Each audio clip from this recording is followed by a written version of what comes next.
the mark of betrayal, a Cain and Abel mystery. The wind howled through the desolate hills of Eden, carrying with it the faint scent of blood. The once lush and verdant fields, now tainted with the echo of violence, whispered a tale of betrayal so ancient that it had etched itself into the very bones of the earth. In the shadow of a distant mountain, two brothers stood apart, separated not by distance, but by something far deeper and more insidious: jealousy, resentment, and the weight of a terrible secret. The mystery unfolds. It was the season of sacrifice, a time when men offered their best to the Lord, a ritual as old as the dawn of their banishment from paradise. Cain, the eldest son of Adam and Eve, stood among his fields, surveying the fruits of his labor with a keen eye. His hands were calloused, his skin tanned from years under the scorching sun.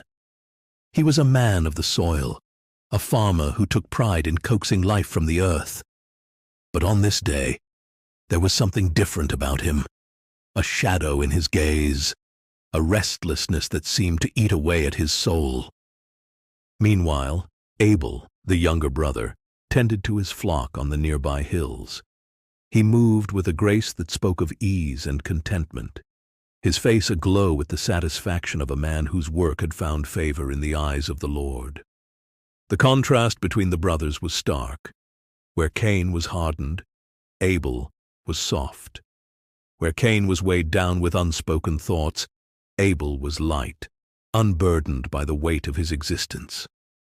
But beneath the surface, something dark was brewing, and it would soon spill over into violence. The setup: a suspicious offering. The tension between the brothers had been building for weeks, though no one could see it, not even their parents. Adam, lost in his own silent sorrow for the paradise he had lost, and Eve, consumed by the toil of survival, could not sense the growing rift between their sons. On the day of the offering, Cain stood before his altar, his hands trembling as he arranged the fruits of his harvest: wheat, barley, figs, and dates. He had selected the best of what he had, or so he believed, but as he glanced toward Abel's altar, doubt crept into his mind. Abel's sacrifice, an unblemished lamb, its wool as white as snow, was already burning, the smoke rising in thick, fragrant clouds to the heavens. The smell was intoxicating, pure, the kind of offering that would surely please the Lord. Cain's heart pounded in his chest as he knelt before his own altar, lighting the fire beneath the fruits of his labor. But the smoke from his offering was thin, weak, dissipating into the air as if it held no substance. He glanced at Abel's altar again, watching as the flames consumed the lamb in a blaze of light, while his own offering sputtered and fizzled out. The Lord's favor was clear. Abel's sacrifice had been accepted, while Cain's had been rejected. The suspense builds, a dark seed planted. That night, Cain could not sleep. The rejection gnawed at him, a festering wound that refused to heal. His thoughts turned darker with each passing hour, spiraling into a pit of envy and anger. Why had the Lord accepted Abel's sacrifice and not his? Had he not worked just as hard, perhaps harder, to bring forth his offering? Was he not deserving of the same favor? As the moon hung low in the sky, Cain rose from his bed, his mind consumed by a single, haunting question. What if Abel wasn't as innocent as he appeared? In the dead of night, Cain wandered the fields, his footsteps silent on the soft earth.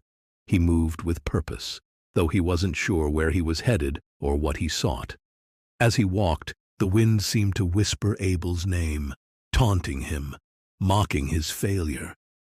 Suddenly, Cain stopped. In the distance, he saw a figure moving through the darkness, Abel, returning from a late-night vigil with his flock. Cain's heart raced as he watched his brother approach, a strange, unbidden thought creeping into his mind. What if Abel had done something to ensure his offering was accepted? What if Abel had found a way to deceive the Lord? The confrontation, accusations, and deception. "Abel!" Cain called out, stepping from the shadows. His voice was steady, but there was an edge to it, a tension that made Abel stop in his tracks. "Brother?" Abel's voice was calm, but there was confusion in his eyes as he looked at Cain. "Why are you out here so late?" "I could ask you the same," Cain replied, his eyes narrowing. "What were you doing out with the flock?" "Watching over them as I always do," Abel said, his tone even. But there was something in his brother's gaze that unnerved him, a darkness he had not seen before. "Is something troubling you, Cain?" "Troubling me?" Cain's voice rose, sharp and accusatory. "You know what troubles me, Abel. You know why the Lord accepted your sacrifice and not mine, don't you?" Abel's brow furrowed in confusion. "Cain, I offered the best of my flock, as you did with your harvest. The Lord's will is his own. I do not understand it any more than you do." But Cain wasn't listening. His mind was clouded with suspicion, jealousy, and a growing sense of betrayal. "What did you do, Abel?" he demanded, stepping closer.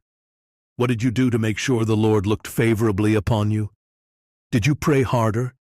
Did you offer something I couldn't?" Abel shook his head, his eyes filled with sorrow. "Brother, I did nothing but offer what I had. This is not a competition." "Isn't it?" Cain interrupted, his voice low and dangerous. "It's always been a competition, Abel. You've always been favored, by the Lord, by our parents, everyone, and I am left in your shadow." The turning point. A sinister plan. As the two brothers stood in the moonlit field, the tension between them reached a breaking point. Cain's fists clenched, his heart pounding in his chest. He had come here seeking answers, but now all he felt was rage, a rage that consumed him, leaving no room for reason or mercy. "What if you weren't here?" Cain whispered, more to himself than to Abel. "What if you were gone? Then there would be no one left to stand in my way." Abel took a step back, fear creeping into his eyes. "Cain, what are you saying?" But Cain didn't answer. His mind was already made up, his course set. In the silence of the night, the sound of his heartbeat was the only thing he could hear as he reached for the stone at his feet. With a swift, brutal motion, Cain swung the stone toward his brother, and in that instant, the world seemed to freeze. Abel's eyes widened in shock, his hands flying up to ward off the blow. But it was too late. The stone struck him with a sickening thud, and he crumpled to the ground, his blood seeping into the earth.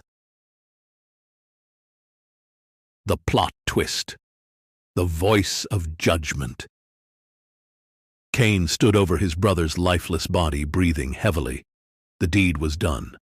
Abel was gone, and with him, the weight of Cain's envy. So he thought. But as the blood soaked into the soil, something strange happened. The earth beneath Cain's feet seemed to tremble, as if the very ground was crying out in horror. And then a voice, low and thunderous, spoke from the heavens. "Cain, where is your brother?" Cain's blood ran cold. He looked around wildly, but there was no one else in the field, no one to accuse him. And yet the voice seemed to come from everywhere, surrounding him, pressing down on him with the weight of divine judgment. "I don't know," Cain stammered, backing away from Abel's body. "Am I my brother's keeper?" The silence that followed was deafening, but then the voice returned, filled with a terrible certainty. "What have you done? Your brother's blood cries out to me from the ground." The final revelation, the mark of betrayal. As the truth of his crime settled over him, Cain fell to his knees, his hands stained with his brother's blood. The weight of his guilt was crushing, and in that moment, he knew there was no escape from what he had done. The Lord had seen everything. And then, the final blow came. The voice spoke once more, but this time it was different, cold, distant, filled with sorrow. Because of what you have done, the earth will no longer yield its strength to you. You will be a restless wanderer, marked for all to see. Cain cried out in despair, but it was too late. As he looked down at his hands, a strange mark began to form on his skin, a sign of his guilt, a mark that would forever remind him, and all who saw him, of the betrayal he had committed. A suspenseful legacy. The fields of Eden were quiet once more, but the air was thick with the weight of what had transpired. Cain, now marked and cursed, walked into the wilderness, his heart heavy with the knowledge of the brother he had slain. His story would be passed down through the generations, a tale of jealousy, betrayal, and divine judgment. As Cain wandered the earth, a restless nomad, the mark on his skin would serve as a reminder to all who encountered him, a mark that could not be hidden or erased. And though his body would fade into dust with time, the memory of his crime would endure, whispered from one generation to the next. Cain's punishment was not just exile, it was a life of unending remorse, the knowledge that he had struck down his own flesh and blood. He had lost his brother, but he had also lost himself. And thus, the tale of Cain and Abel became a dark parable, a warning to those who let envy fester in their hearts, to those who let rage consume them, until they are capable of unspeakable acts.